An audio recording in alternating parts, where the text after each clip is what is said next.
आज ही Doubtnut app download करें। Doubtnut पर होगा अब आपके सभी मैथ्स, केमिस्ट्री, फिजिक्स और बायोलॉजी डाउट्स का सफाया। बस अपने क्वेश्चन की फोटो खींचो, उसे क्रॉप करो और तुरंत वीडियो सोल्यूशन पाओ। Download now.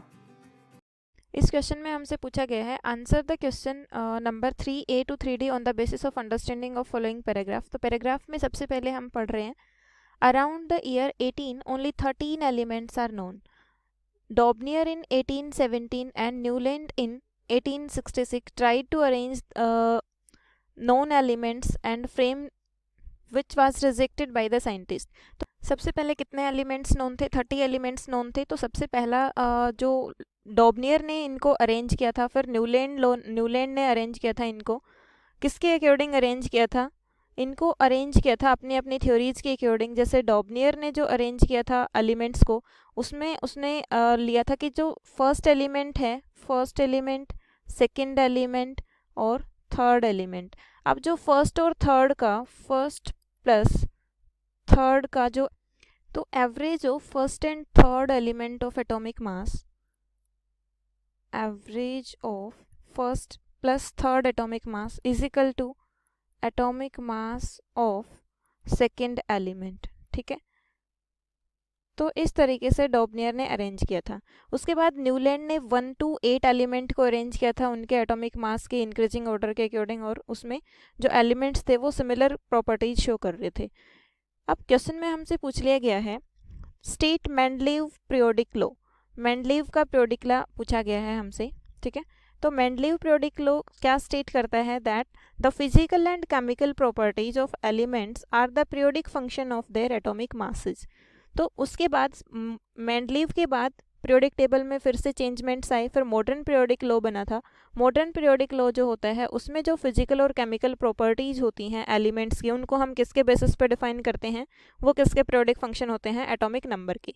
लेकिन यहाँ पे हमसे क्वेश्चन में पूछ लिया गया है, जो थर्ड ए पार्ट में क्वेश्चन है वो है Mendeleev periodic law.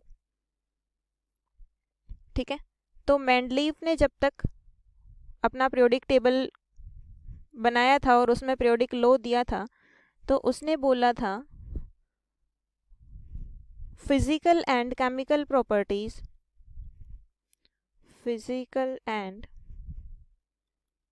Chemical properties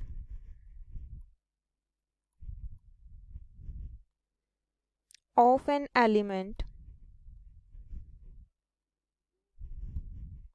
are the periodic function of their atomic masses, atomic masses। ठीक है, इसके बाद सेकंड ऑप्शन में हमसे पूछा गया है why did Mendeleev leave some gaps in the periodic table. Mendeleev ने पीरियोडिक टेबल में कुछ गैप्स क्यों छोड़ दिए थे? तो इसका रीज़न आएगा, मेंडलीव ने पीरियोडिक टेबल में कुछ गैप छोड़ दिए थे क्योंकि वो अश्योर था कि कुछ एलिमेंट्स हैं अभी भी जो कि डिस्कवर नहीं हुए हैं उस टाइम तक, लेकिन वो बाद में जब डिस्कवर करे जाएंगे तो वो सिमिलर प्रॉपर्टीज़ के होंगे और वो उस गैप में फिट कर दिए जाएंगे। जैसे कि एग्जांपल में देखूं तो स्कैंडियम और जर्मेनियम, जब मेंडलीव ने अपने पीरियोडिक टेबल बनाए थे उस टाइम पे ये एलिमेंट्स डिस्कवर्ड नहीं थे, तो उसने इन एलिमेंट्स का स्पेस पीरियोडिक टेबल में छोड़ दिया था और बाद में उनको वहाँ पे सेट कर दिया गया। ठीक है, तो मेंडलीव ने पीरियोडिक टेबल में गैप क्यों छोड़ा था? क्योंकि वो अश्योर था इस चीज़ को लेके कि कुछ एलिमेंट्स हैं जो कि अभी डिस्कवर हुए नहीं हैं, लेकिन उनकी जो केमिकल प्रॉपर्टीज़ हैं वो जो डिस्कवर्ड एलिमेंट्स हैं उनके साथ सिमिलर रहेंगी, तो इसलिए उसने पीरियोडिक टेबल में कुछ गैप छोड़ दिया था। इसके बाद में थर्ड पार्ट में हमसे पूछा गया है if the letter R was used to represent any element in the group, then the hydride and oxide of carbon would respectively be represented as।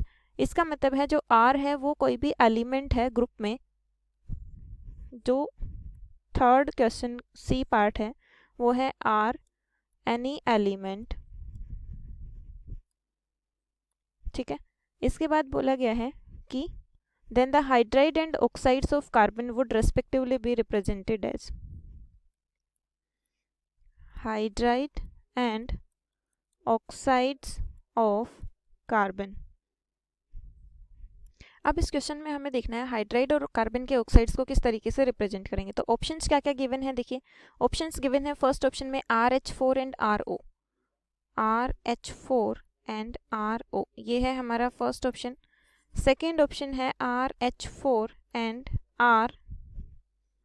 RO2, ठीक है। उसके बाद थर्ड ऑप्शन है RH2 and RO2, RH2 and RO2। उसके बाद fourth option में हमें given है RH2 and RO, RH2 and RO। तो यहाँ पे देखिए, हम कार्बन के हाइड्रोक्साइड्स की अगर बात करते हैं तो कार्बन का एटॉमिक नंबर कितना होता है 6। इसकी कॉन्फ़िगरेशन अगर मैं लिखूँ तो 1s2 2s2 2p2। तो वैलेंस इलेक्ट्रॉन कितने बचे इसमें, 4 वैलेंस इलेक्ट्रॉन, मतलब इसकी जो ऑक्सीडेशन स्टेट है वो कितनी हो गई 4, ठीक है। तो कार्बन कितने बॉन्ड बना सकता है, 4 बॉन्ड। तो ये हाइड्राइड मतलब हाइड्रोजन के साथ कितने बॉन्ड बनाएगा, कार्बन हाइड्रोजन के साथ 4 बॉन्ड बनाएगा, तो इसके हाइड्राइड्स क्या होंगे CH4, ठीक है। अब कार्बन को किस तरीके से रिप्रेजेंट कर दिया इसने, कार्बन कोई भी एलिमेंट है और कोई भी एलिमेंट को इसमें R बोला गया है, ठीक है। तो ये हो जाएगा RH4। तो हाइड्राइड जो हो गई किसी भी एलिमेंट के वो हो गए RH4। तो दोनों ऑप्शंस में गिवन है, ठीक है।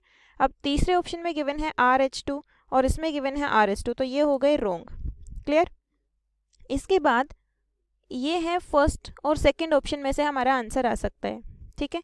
अब ऑक्साइड की बात करी गई है तो कार्बन के ऑक्साइड्स कौन कौन से होते हैं। अगर मैं कार्बन के ऑक्साइड्स की बात करूं, कार्बन ऑक्साइड्स, तो इसमें कौन से होते हैं, एक होता है मोनो ऑक्साइड और एक होते हैं डाई ऑक्साइड्स, ठीक है। क्योंकि हमने सुना है कार्बन मोनो ऑक्साइड, ये क्या हो गया कार्बन मोनो ऑक्साइड, ठीक है। और अगर मैं CO2 की बात करती हूँ तो ये क्या हो गया कार्बन डाई ऑक्साइड। तो दोनों ऑक्साइड्स एग्जिस्ट करते हैं कार्बन के।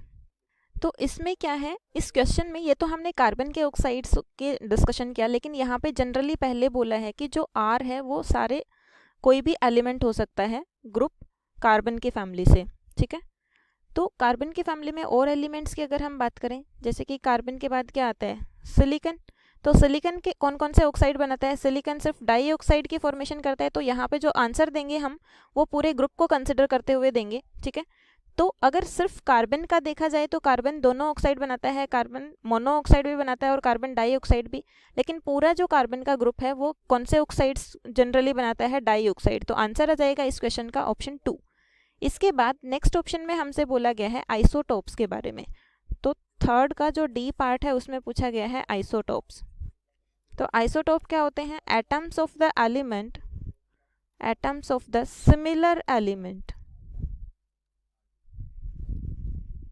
having same atomic number but different mass number, ठीक है। उनका एटॉमिक नंबर सेम होगा बट मास नंबर डिफरेंट होगा। अगर मैं एग्जांपल लूँ तो देखिए कार्बन 12 और कार्बन 14 का एग्जांपल ले सकते हैं। इनका एटॉमिक नंबर जो है वो सेम है 6, एटॉमिक मास डिफरेंट हो गया, इसका 12 है इसका 14 है, ठीक है। अब इसका 12 और इसका 14 क्यों आ, क्योंकि इसमें न्यूट्रॉन्स में डिफरेंस है, इसमें नंबर ऑफ न्यूट्रॉन 8 है, इसमें नंबर ऑफ न्यूट्रॉन 6 हैं। तो ये आपस में क्या कहलाएंगे आइसोटोप्स। और ये जो एटम्स हैं वो सिमिलर एलिमेंट के एटम्स हैं, ठीक है। और आइसोटोप की प्रॉपर्टीज़ के बारे में अगर हम डिस्कशन करें तो आइसोटोप्स का जो केमिकल प्रॉपर्टी होता है वो सिमिलर होता है बट उनका फिजिकल प्रॉपर्टीज़ डिफरेंट होते हैं। क्लियर। तो ऑप्शंस में चेक करते हैं। देखिए फर्स्ट ऑप्शन है हमारे पास atoms of element with similar chemical properties, तो ये सही है। आइसोटोप्स की प्रॉपर्टी, केमिकल प्रॉपर्टी जो है वो सिमिलर होती है और उनका एटॉमिक मास डिफरेंट होता है। तो फर्स्ट ऑप्शन ही हमारा राइट आंसर हो गया। इसके बाद चेक करते हैं नेक्स्ट ऑप्शन।